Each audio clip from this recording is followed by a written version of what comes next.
Welcome back to U.S. Farm Report. Trusted, timely, tradition. Unspoken truth about pests on U.S. Farm Report. Brought to you by Duracade Viptera trait stacks.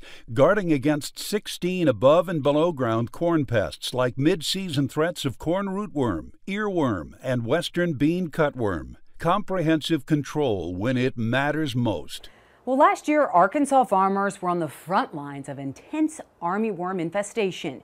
It started early and was devastating to crops, and then the pest marched into the Midwest. This year, the dry weather in Arkansas is causing a few problems with grasshoppers and blister beetles, but nothing like last year's infestation.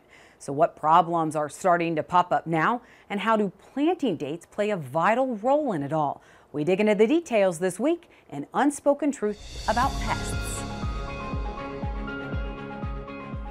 Matt Miles isn't your average farmer.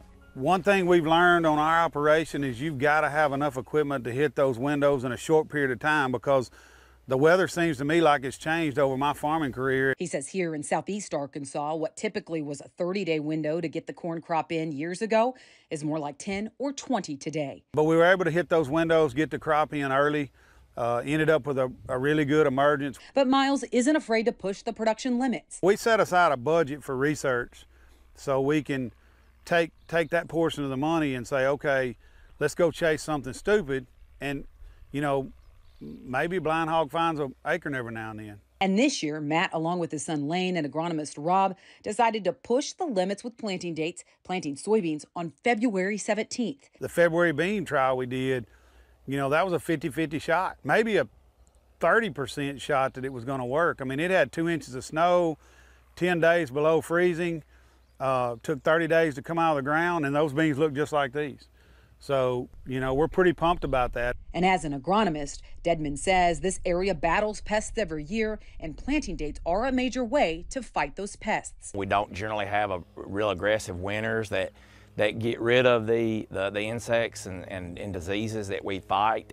We tend to want to plant as early as we can. We try to outrun them. Across the state, University of Arkansas entomologist Ben Thrash says one pest problem popping up for farmers is southwestern corn borer. If you've got non-BT corn and you're planting it non-BT corn after non-BT corn year after year in the same area, yeah, that's where you start running into issues with your southwestern corn borer. He's noticed fields that are in non-BT the first year aren't infested as bad, but the impact in fields planted in non-BT back-to-back is actually brutal. You can have 100 completely lose a field to southwestern corn borer when they're really bad. In soybeans, it's the usual suspects starting to creep in, stink bugs. Those stink bugs, they're seed feeders, and so that's whenever you need to start being concerned about some of these stink bugs. Green and brown stink bugs in soybeans are manageable, but it's a newer pest that's marched into Arkansas that has farmers on edge. We get in the red band stink bugs. We've only had that 1 year.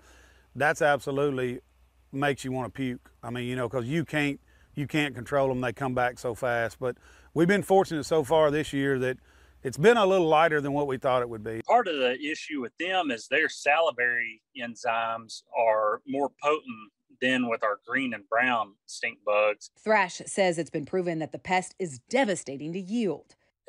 Severe, very, very severe yield loss from red-banded stink bug. I guarantee you could get 90% yield loss on some fields if they're really, really bad. Red-banded stink bugs are a tropical pest that overwinter in southern Louisiana. But what we're going to have to watch out for is whenever their beans start drying down, they start harvesting beans down south, that's going to be where we may have a push of red-banded stink bugs. On the lookout for late-season pest pressure, Miles Farms scouts using NDVI imagery, but Dedman also walks all of these fields weekly. 10 years ago, I don't know that we were fighting as aggressively to protect the soybean crop as we were, then as we are now. I think we understand more today what the true damage that can be done by those pests are. Scouting is another way Miles Farms plays offense in pest control. You can get those infested in the fields that it'll be so detrimental. You won't deliver those beans. The mills won't take them. There'll be so much damage. There'll be so many insects in there. So to leave a field untreated is probably a very negative ROI thought process for a farmer. While pest pressure can be a problem here due to weather, not every one of these fields will see insecticide this year. But one thing we do is we spray when it's needed, but we don't always add insecticide to it. It's a move Dedman was adamant about.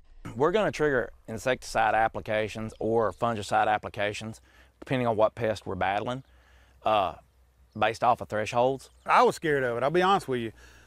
Planes flying all over. You know, my neighbors flying everywhere, and we're sitting there not doing anything. And so, you know, it took Rob proving that to me to make it work, but so far it's worked pretty good for us. Miles Farms only applies insecticide when needed to help protect beneficial insects that are also lurking in these fields. So just being aware of what's going on around us in our geography and what other people are finding, that's probably the biggest tool we have.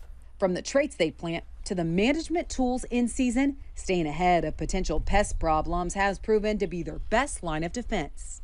You know, you try to minimize your risk. You know, the safest place for this crop to be is in that grain bin.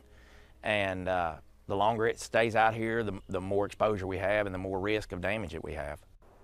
Now, Miles says he plans to harvest that soybean field that he planted February 17th yet this month, a field that he really thought had a 30% chance of survival. And then he'll follow up with a 90-day corn that'll harvest this fall and then go back in with winter wheat after that. If all three crops produce this year in that one field, Miles thinks it may be a first in Arkansas. Up next, it's a shortage of U.S. grain, or is it really a shortage of grain in the right spot?